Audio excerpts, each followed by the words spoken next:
now that the entire world seems to be engaged in so much conflict, and some of it is a real geopolitical and Russian invasion of Ukraine, Hamas and Israel, and then there is the battle of tariffs that US has started.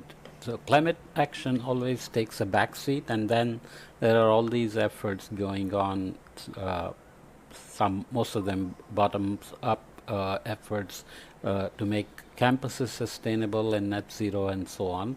So I thought this is a good time to record this. I'm doing this in April 2025 using this report from Project Drawdown. I have converted this nice book by Paul Hawken into a series of podcasts.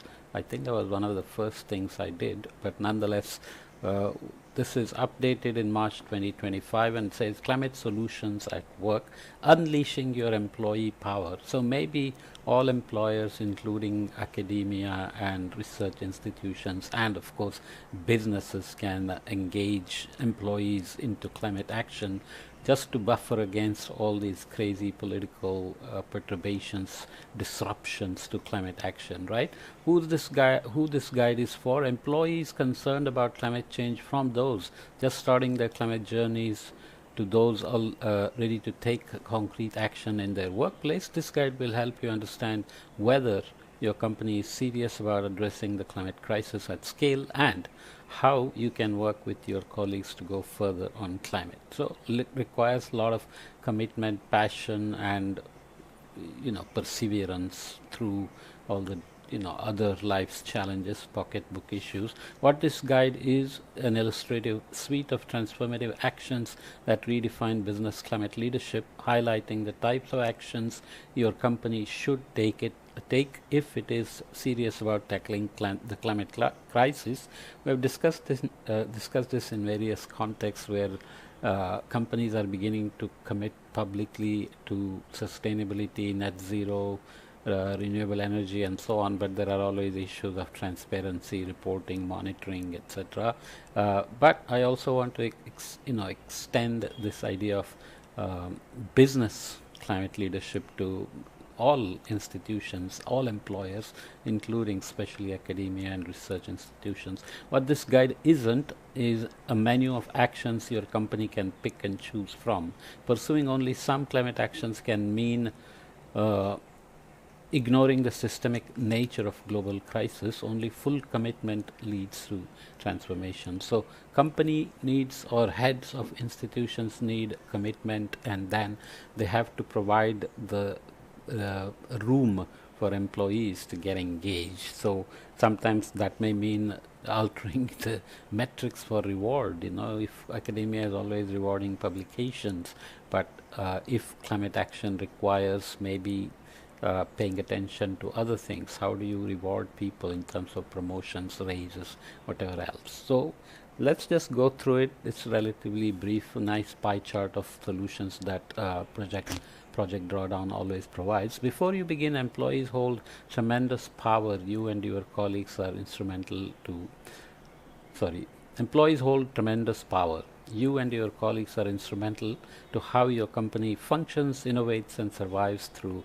uncertainty, especially in the US now. This is true for academic institutions as well. For many employees, the importance of climate action has taken center stage, but it can be hard to know where and at which levels to accelerate climate action in the workplace and how to bring your own skills to the table. If your company leadership is serious about its climate ambition, then they will welcome employees to the work of helping them get there and holding them accountable.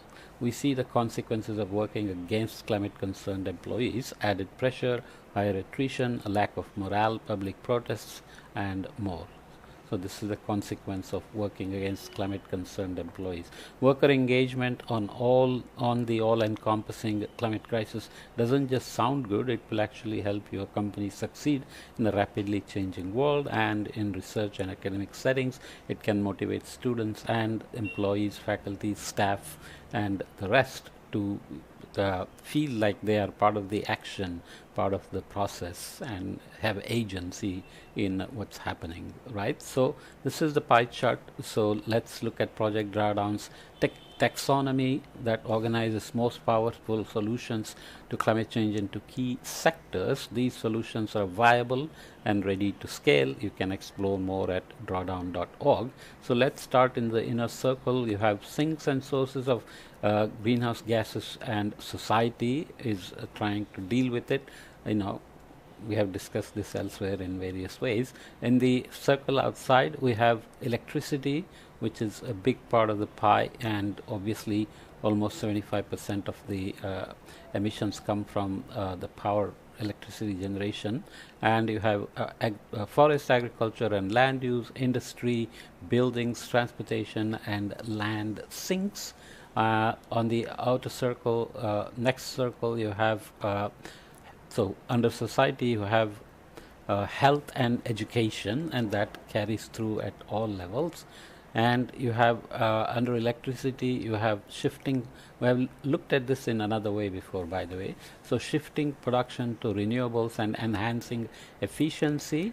In sources, what do? You have to address waste and diets, so people can shift to more environmental friendly diets. There are lots of behavioral issues there, and this is protecting ecosystems and shifting agricultural practices to be more environmentally friendly, reducing sources and enhancing sinks, as we said.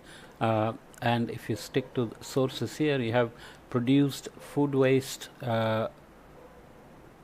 plant-rich diets, pollution protection, this is hard to read, protection and resourcing.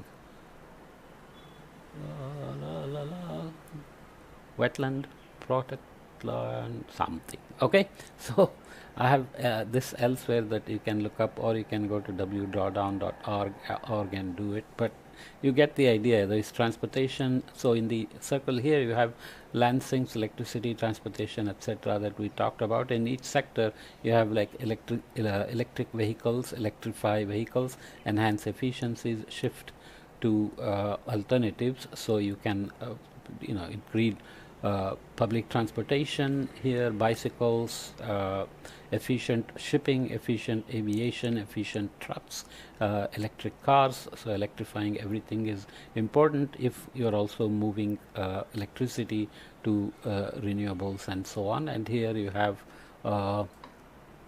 onshore wind turbines, utility scale solar, photovoltaics, distributed solar photovoltaics, so that you don't just have massive solar farms, but every little thing everywhere in the farm, in the hospitals, in the house can be run with distributed solar photovoltaics. This is coming along very nicely, and soon we'll see revolution. Already it's happening.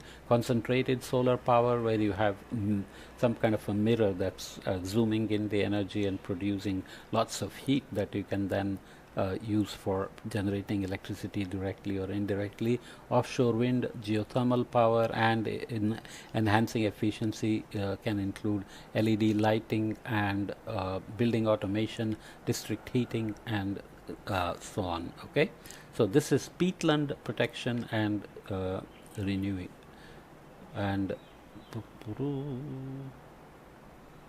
regenerating. Okay, so let me leave it there. The drawdown aligned business framework, then this framework highlights key leverage points and climate actions that all businesses must tap to help the world achieve drawdown quickly, safely, equitably. To be drawdown aligned, companies must apply their social, political, financial and employee power to scaling climate solutions we have in hand today.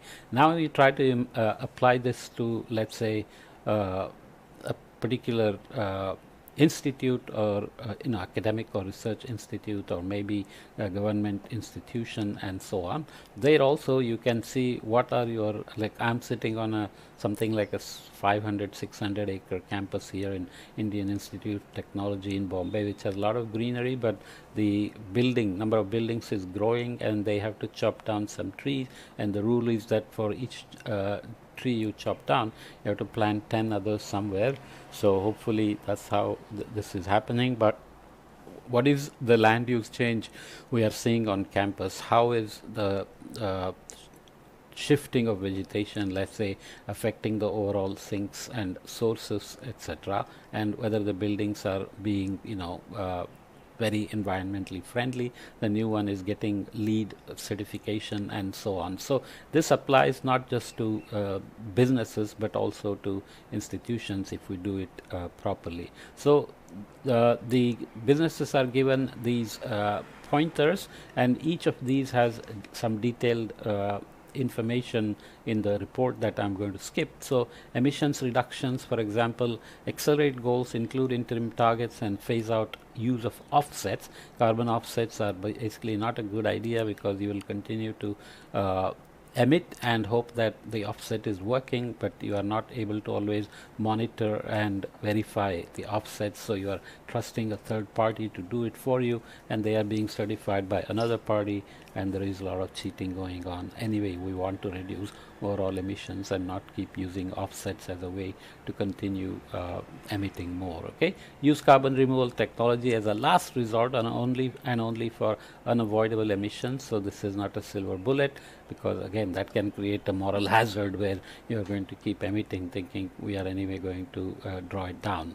Address supply chain and historical emissions, institutionalize emissions reduction efforts, and embed climate justice. So that last piece is having a lot of pushback in the US in terms of attacks on DEI, diversity, equity and inclusion, and so on and so forth. But nonetheless, climate has hammered vulnerable people more, so we need to worry about climate justice. Climate disclosures are important, stakeholder engagement and collaboration, so engaging employees on climate action, not only those who are passionate, because passion and awareness doesn't necessarily mean sustained engagement. So everybody has to be engaged. Create pathways for every job to be a climate job. Ensure the board is climate competent. Engage and support local communities. So the board is climate competent can work in institutions, academic and research institution, as the entire administration being aware and engaging, supporting local communities. The academic campuses need not be so disconnected from the community within which they live. They can be part of the community and carry the entire community along in doing these implementing these climate actions. Climate policy advocacy, this is tricky depending on whether the president is friendly or not. Products, partnerships and procurement. You can think of these as academic training for growing ambassadors of action with living labs and project-based and problem-based learning, team building, and learning implementations of climate solutions, innovating and so on, and then taking them out into the real world, into a company or business that is trying to do climate actions through by engaging the employees, for example. Business model transformation, academic transformation can also happen. Embed climate considerations into every part of the business and every part of academia. Focus business model on scaling up climate solutions, phase out parts of the business that are incompatible. Campuses are basically communities. They are a mesocosm of how society works. You have people that are coming in and going out, people who live on campus, things coming in and going out, food, water, energy, transportation. You have waste, and you have land sources, things, land use change, and so on. Investment and financing also applies to everybody. Long-term thinking, value long-term thinking over short-term profit, and prioritize building a just climate future for all. So obviously on academic campuses and research institutions as well as schools, you can adopt long-term thinking, and you can have if we did living labs, you can build projects that keep on building, solving problems. One class in one semester starts something, and there is continuity for the next semester in the same class, those projects continue. So slowly over the years you build complete continuity of problem definition, problem identification, data, and identifying solutions and getting